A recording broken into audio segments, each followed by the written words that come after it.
제가 이때까지 리뷰를 하면서 항상 저 스스로 좀 유념을 하는 게 있어요. 그게 뭐냐면 이 리뷰를 함에 있어서 대중들의 의견을 따르지 말고 내가 이 차에 대해서 느낀 그대로를 말씀드리자 라고 항상 이 생각을 하고 리뷰를 하거든요. 그게 뭐냐면 어떤 한 차에 대해서 조사를 하다 보면 이 대중들이 이 차에 대해서 어떻게 생각하는지가 다 나온단 말이에요. 근데 저도 사람인지라 자꾸 그 대중들의 생각을 이 리뷰에 투영을 시키게 된단 말이에요. 근데 그렇게 하면 절대 안 된다라고 저는 생각을 해서 항상 저 스스로 느낀 그대로에 대해서 말씀드리자라고 항상 생각을 한단 말이에요. 근데 이 클래스도 그래요. 지난 그 W213 모델부터 시작해가지고 이 차의 뭐 비싼 차 가격 뭐 이런 걸 제외하고 그냥 이 차 자체의 어떤 승차감이나 주행감 이런 것들에 대해서 혹평이 되게 많았단 말이에요. 그래서 제가 오늘 이 차를 정말 자세히 이제 뜯어보면서 특히 어떤 이런 데일리성에 있어서 어떻게 느껴지는지 말씀을 드리도록 하겠습니다. 제가 타고 있는 차는 E300 AMG 라인이고, 일단 가장 먼저 말씀드리고 싶은 게 이 차에 대해서 질문하시는 분들 중에 이 차 여전히 이 장거리 주행하면은 허리 아프고 그러나요? 이런 질문이 좀 있었어요. 이거는 뭐 213 모델부터 이제 간간히 나오는 그런 평가들인데, 솔직히 말씀드려서 제가 어제부터 이 차를 가지고 정말 많이 돌아다니고 그리고 오늘도 리뷰를 한 4-5시간 하는 일정을 가지고 이 차를 지금 타고 있는데 하나 거슬리는 게 있어요. 뭐냐면 이 오른발의 포지션, 그러니까 내가 스로틀을 밟고 브레이크를 밟는 이 오른발의 포지션이 약간은 좀 거슬리기는 해요. 왜 그러냐면 이 벤츠가 9단 미션을 쓰다 보니까 이 미션이 들어가 있는 이 센터 터널의 부분이 굉장히 좀 커요. 그래서 레그룸을 좀 침범하고 있고, 그리고 이 센터 디스플레이도 이 가로로 굉장히 이 부피가 크다 보니까 센터 디스플레이 뒤쪽에 이 금형이 부피가 커가지고 이 내 무릎하고 이 금형이 약간 좀 닿는단 말이에요. 그 한마디로 오른발 쪽에 그 레그룸 공간이 좀 부족하다라는 건데, 근데 저는 나름 괜찮아요. 이게 왜 그러냐면 전 항상 이 운전을 하는 습관이 시트를 좀 뒤로 밀어가지고 스티어링을 앞으로 당겨가지고 좀 뒤로 몸을 빼놓고 운전을 하거든요. 그래서 다리가 좀 펴진단 말이에요. 그래서 다리가 펴지다 보니까 오른발 레그룸 공간이 좀 없는 게 어느 정도 상쇄는 되는데, 이거는 여러분들이 이 차를 시승할 때 본인의 시트 포지션에 맞춰가지고 운전을 했을 때 이 오른발이 얼마나 걸리적거리나 이거에 대해서 좀 체크를 해보시는 게 좋을 것 같아요. 근데 솔직히 저는 이거 외에는 아무리 이 차의 그 장거리 주행에서 불편함을 줄 수 있는 요소를 찾으려고 해도 잘 찾아지지가 않거든요. 굉장히 편해요. 계속 운전해도 막 피로감을 주는 요소가 없고, 정말 굳이 따지자면 이 시트 착자감, 이 벤츠의 시트는 좀 보시면 아시겠지만 시트의 두께가 굉장히 좀 얇단 말이에요. 그렇다 보니까 이 시트의 쿠션감도 좀 굉장히 약해요. 5시리즈나 ES 같은 차들 보면은 시트의 두께가 어느 정도 좀 두꺼워가지고 시트의 쿠션감이 어느 정도 있거든요. 근데 이 차는 얇다 보니까 그런 쿠션감이 적고, 그리고 벤츠는 S450 모델 이하로는 항상 이 가죽의 느낌 자체가 굉장히 좀 탄탄한 편이에요. 그래서 기존에 어떤 차를 탔던지 간에 벤츠 시트에 처음 앉으면 되게 단단한데? 이런 느낌이 든단 말이에요. 근데 제가 벤츠 차량들을 한두 번 시승한 게 아니잖아요. 허리 통증을 유발할 정도라든가 아니면은 정말 장거리 운전해서 시트가 단단해서 못 견디겠다던가 그런 거는 절대 없거든요. 그러니까 이 부분에 대해서는 솔직히 걱정할 필요 없고, 이 오른발 포지션 이것만 그냥 체크해 주시면은 괜찮을 것 같아요. 자, 그리고 다음으로 이 차의 어떤 저속 승차감에 대해서 말씀드리기 전에 고속 승차감과 어떤 주행감 이런 부분들에 대해서 좀 자세히 말씀드리자면, 저는 어제부터 이 차를 타고 다니면서 약간 좀 깨달은 게 있는데, 뭐냐면 제가 이때까지 그 바로 전 벤츠 CLE 리뷰까지만 해도 제가 이렇게 말씀드렸어요. 벤츠만이 추구하고자 하는 이 벤츠 고유의 주행 특성을 난 잘 모르겠다. BMW하고 아우디를 좀 섞어 놓은 것 같다. 제가 이렇게 말씀을 드렸거든요. 근데 제가 이 차를 타면서 그거에 대해서 깨달은 게 뭐냐면, 그러니까 벤츠 차량들 가지고 지금 이런 식으로 쭉 스로틀을 밟으면서 조금 높은 속도로 일정한 속도로 쭉 이렇게 달려보면 이 사륜의 개입이 굉장히 적극적이다라는 게 느껴져요. 그러니까 이게 후륜구동 베이스다 보니까 포매틱을 통해서 앞바퀴로 보내주는 구동의 양이 경쟁차 대비해서 굉장히 많은 느낌인데, 거의 이게 어느 정도냐면, 이게 렉스턴 같은 차 보면은 그 차에는 셀렉터블 4WD 시스템이 들어가 있어요. 그러니까 순수 후륜구동 모드하고 사륜구동 모드를 선택을 할 수 있게 있게 해놨는데, 렉스턴의 그 4WD 모델은 앞뒤의 구동을 50대 50으로 고정을 해주는 기능이거든요. 그래서 그 상태로 가속을 하다 보면은 이 앞쪽의 구동이 굉장히 적극적으로 가다 보니까 뒤쪽으로 가는 피칭량도 줄어들고, 이 앞쪽에서 이 구동이 끈끈하게 붙는 느낌이 있단 말이에요. 그래서 트랙션이 굉장히 끈끈해지는 느낌. 이 차도 그 느낌이 정확히 들어요. 이게 가속을 하다 보면은 이 앞쪽에서 트랙션을 잡아주는 느낌이 정말 강하게 들어가지고 이 네 바퀴가 지면을 물고 가는 그런 묵직하고 트랙션 있는 끈끈한 느낌, 그런 느낌이 든단 말이에요. 근데 이게 5 시리즈에서는 절대 이런 느낌이 아니에요. 5 시리즈는 530i 엑스드라이브 같은 차들 타보면은 그 차는 엑스드라이브가 들어가 있음에도 불구하고 그냥 순수 후륜 구동을 타는 느낌이에요. 물론 코너를 잡아 돌릴 때 앞쪽에 구동이 가는 게 어느 정도 조금 느껴지지만, 이 차는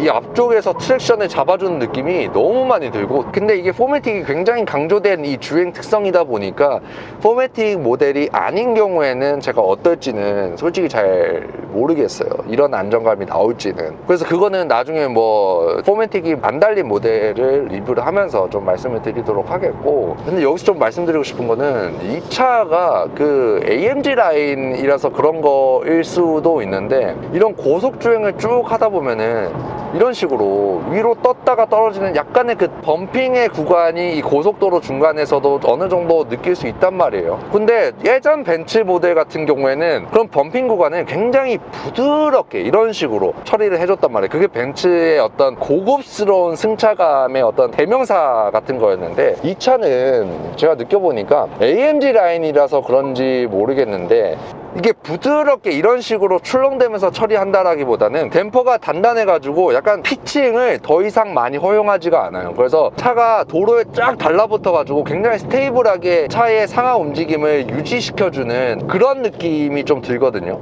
그래서 이게 익스클루시브 모델 대비해가지고 댐퍼 세팅을 좀 단단하게 해서 그런 거일 수도 있는데, 저는 피칭을 많이 허용해주는 벤츠 모델, 그리고 뭐 특히 ES 같은 차도 그러죠. 그런 모델보다 이렇게 댐핑 감속이 어느 정도는 좀 탄탄해가지고 이 차체의 움직임을 그냥 스테이블하게 좀 유지시켜줄 수 있는 그런 주행 특성이 조금 더 안정적이다라고 느껴지거든요. 자, 여기까지 E클래스 관심 있으신 분은 벤츠 더클래스 효성 분당 정자전 시장에서 근무하고 계시는 송동혁 부장님께 연락 주셔서 차량렌TV 보고 왔다고 하시면 되는데, 제가 송 부장님을 추천드리는 이유는 예전에 그 BMW에서 근무하셨을 때 지점장까지 하셨던 분이셨던 만큼 판매를 많이 하셨던 분이고, 판매를 하시고도 사후 관리를 항상 깔끔하게 해주실 수 있는 분이기 때문에 제 채널에서 추천을 드리는 거고, 시승까지 편하게 진행 가능하니까 관심 있으셨던 분은 바로 전화해 보셔서 재고 상황이나 출고 대기 기간 체크해 보시는 게 좋을 것 같아요.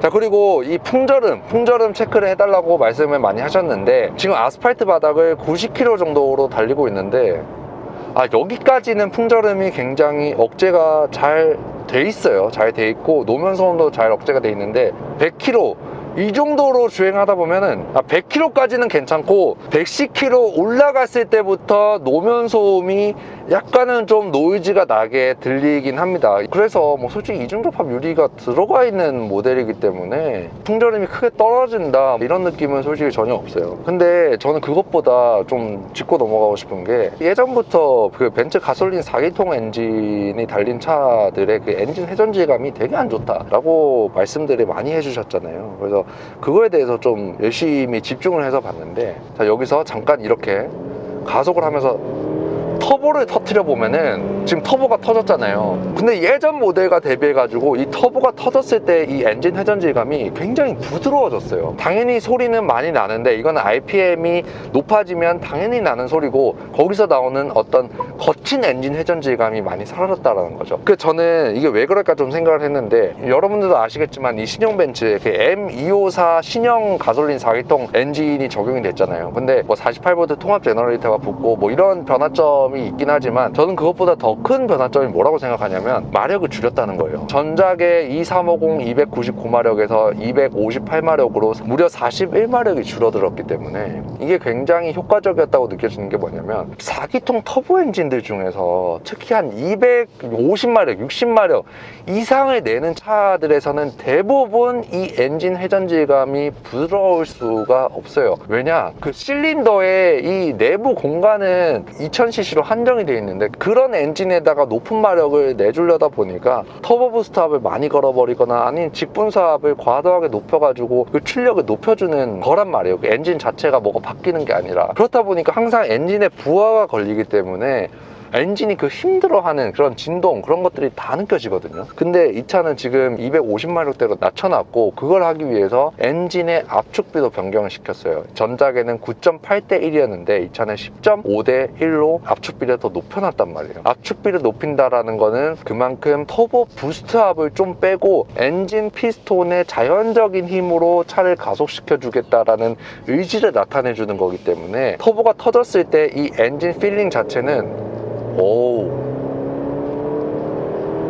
이 3000rpm부터 5000rpm까지의 이 엔진 필링이 되게 부드러워요, 정말. 자, 그리고 지금 차가 없어서 약간 좀 멈췄는데, 자, 지금 보시면은 여기서 정차했다가 한 10km까지의 이 영역. 지금은 이게 약간은 그 디젤 엔진처럼 갈갈거리는 소리, 이런 느낌이 지금은 안 나거든요. 이게 왜냐면 엔진 예열이 잘 돼서 그런 것 같은데, 냉간시에 시동을 딱 켜고 그 다음에 이렇게 갈 때 지금은 안 나네요. 이 정도로 가면은 솔직히 뭐 냉간시에는 다들 엔진이 거치기 때문에 제가 그렇게 느낀 걸 수도 있고, 이것도 대중들의 그 의견이 자꾸 반영이 되려고 하는 것 같아요. 제 실수인 것 같은데, 저속에서도 이게 엔진이 좀 많이 예열이 되니까 예전에 그 느꼈던 약간 디젤의 그런 갈갈거리는 소리 안 나네요.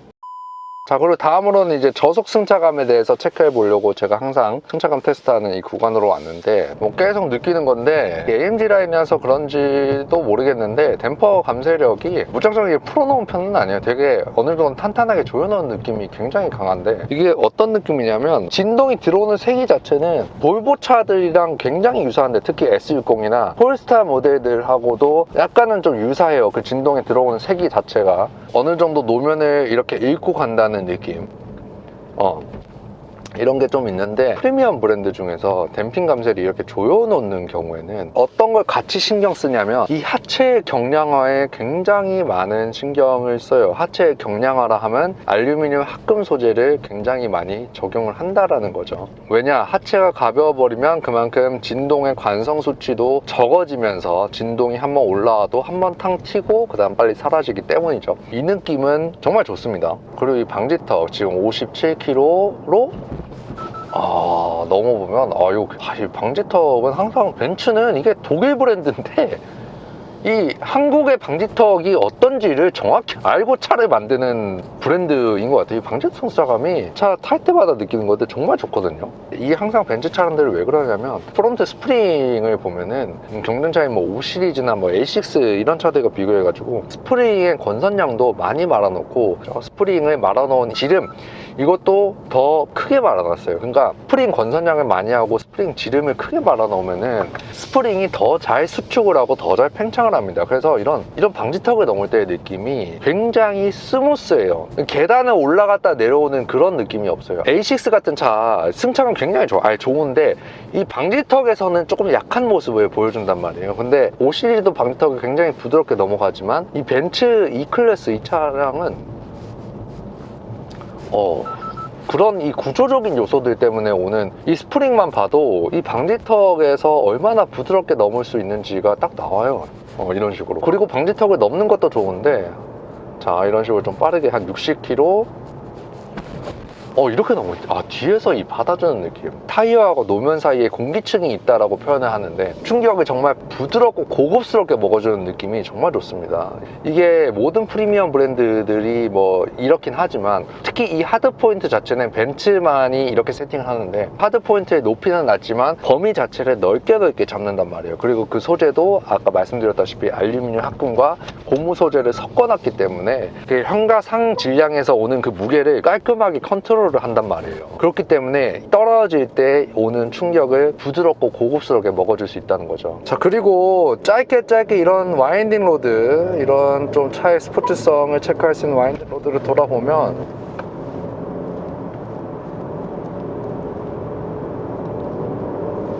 지금 꽤나 높은 속도인데도 불구하고 트랙션이 정말 강한 느낌이고, 근데 이게 앞쪽으로 구동이 많이 가다 보니까 타각을 좀 많이 준 상태에서 스로틀을 밟아버리면은 전자장비 개입이 좀 많이 들어와요. 그래서 이런 식으로 좀 타각이 많이 들어간 상태에서 이 스로틀을 전개해버리면 전자장비가 좀 들어와가지고 브레이크를 좀 걸어주는 그런 모습이 있는데, 여기서도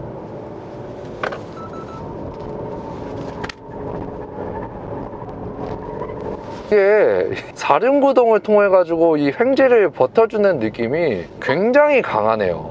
약간 의외네요. 일단 시트의 착장 같은 경우에는 1열보다는 좀 쿠션감이 좀 있는 편이에요. 그래서 조금 더 푹신푹신한 시트 착자감이 나오고, 공간성 같은 경우는 제가 키가 178이거든요 제가 완전히 이렇게 붙여 앉아도 닿을랑 말랑 닿지는 않아요. 그리고 그냥 이렇게 편하게 앉으면 뭐 헤드룸 공간 넉넉하다. 레그룸 공간 같은 경우에는 1열 시트의 두께가 많이 얇아가지고 이런 식으로 많이 팔 수 있어가지고 그렇게 답답함은 없는데, 가장 중요한 게 이제 시트의 각도인데 5 시리즈하고 비교해가지고 약간 좀 더 눕혀져 있는 느낌이 있기는 해요. 이게 왜 그런가 좀 생각을 해봤는데, 이게 등받이 부분이 약간 이쪽이 좀 파여 있어요. 이런 식으로 곡선으로 되어 있어요. 그래서 허리 중간까지는 5 시리즈보다 조금 더 눕혀져 있다, 이런 느낌이 실제로 들어요. 그래서 딱 앉았을 때 몸을 조금 더 포근하게 감싸주는 거는 이 클래스가 좋습니다. 그래서 2열의 어떤 거주성이나 안락함은 이 클래스에 조금 더 점수를 주고 싶기는 합니다. 자, 그래서 이 차를 좀 총평을 하자면, 일단 가격 얘기. 국산사 차량들도 가격이 많이 올랐어요. 이 차랑 완벽한 경쟁차인